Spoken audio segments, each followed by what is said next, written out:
Assalamualaikum warahmatullahi wabarakatuh. Alhamdulillahi rabbil alamin. Wassalatu wassalamu ala asrafil mursalin Sayyidina Muhammadin wa ala alihi wa sahbihi ajma'in. Allahumma salli ala Sayyidina Muhammad wa ala ali Sayyidina Muhammad. Amma ba'd.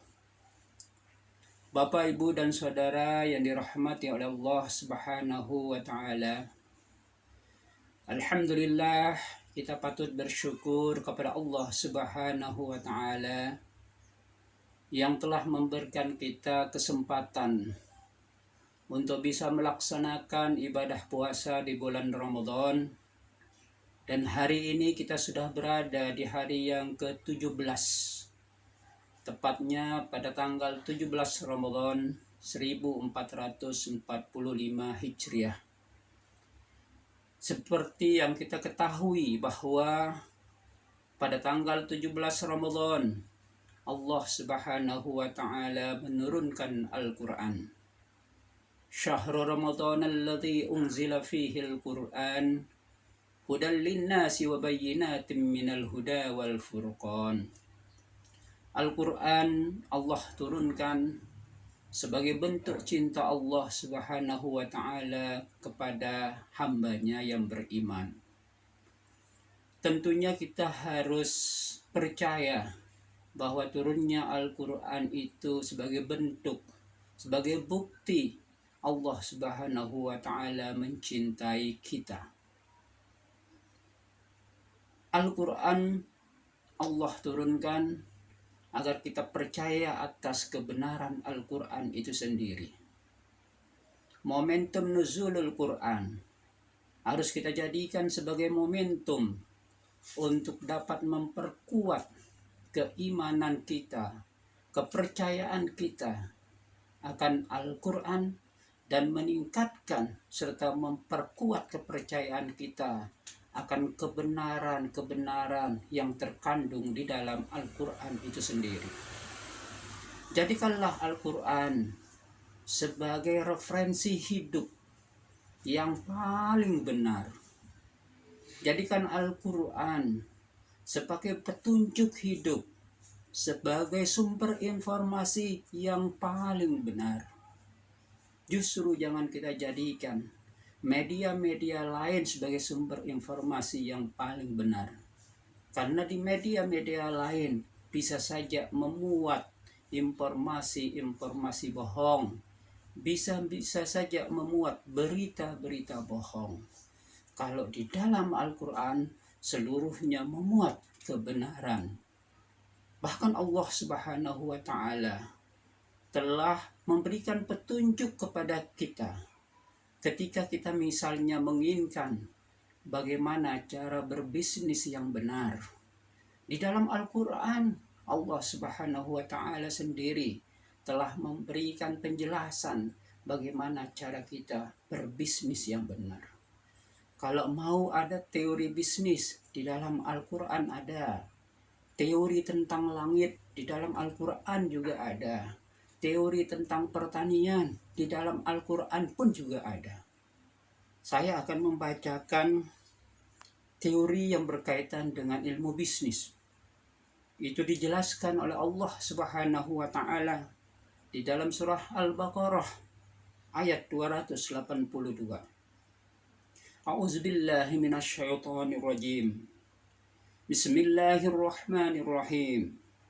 Ya ayyuhalladzina amanu iza tadayantum bidainin ila ajalin musamma faktubu wal yaktub bainakum katib bil adl ila akhiril ayat.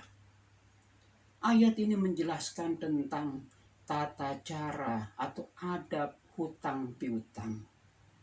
Jadi kalau kita ingin tahu bagaimana tata cara ketika kita berhadapan dan situasi di mana kita harus berhutang kepada orang lain, maka Allah Subhanahu wa Ta'ala menjelaskannya di dalam surah Al-Baqarah ayat 282. Kemudian Allah juga menjelaskan tentang tata cara atau tentang teori langit, teori tentang antariksa. Itu sudah dijelaskan oleh Allah Subhanahu wa taala di dalam surat Al-Anbiya ayat 30. Saya akan bacakan surat Al-Anbiya ayat 30 yang mengajarkan kita tentang teori langit. A'udzubillahi minasyaitonirrajim. Bismillahirrahmanirrahim. Awalam yaral ladzina kafaru annas samawati wal ardh kanata ratqan fafataqnahuma ila akhiril ayah. Dan apakah orang-orang kafir tidak mengetahui bahwa langit dan bumi keduanya dahulu menyatu, kemudian kami pisahkan antara keduanya, dan kami jadikan segala sesuatu yang hidup berasal dari air, maka mengapa mereka tidak beriman?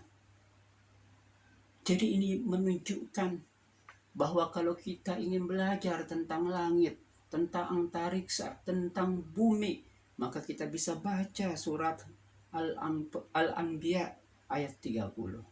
Demikian juga banyak ayat Al-Quran yang menjelaskan tentang teori pertanian.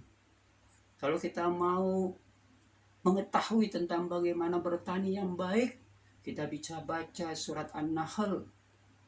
Di sana sudah dijelaskan bagaimana menjadi petani yang baik. Jadi di dalam Al-Quran berbagai informasi yang berkaitan dengan kehidupan kita di dunia itu sudah dijelaskan oleh Allah Subhanahu wa taala. Karena itulah mari pada momentum nuzulul Quran ini kita harus tingkatkan dan kita harus perkuat keimanan kita kepada Al-Quran. Kita jadikan Al-Quran ini sebagai informasi, sumber informasi yang terbaik, sebagai sumber informasi yang paling benar.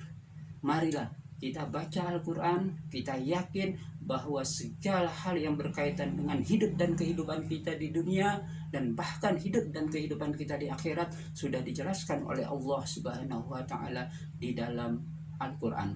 Mudah-mudahan dengan momentum nuzulul Quran semakin meningkatkan kepercayaan kita dengan Alkitab, yaitu Al-Quran. Di dalam kitab ini tidak ada keraguan sedikit pun.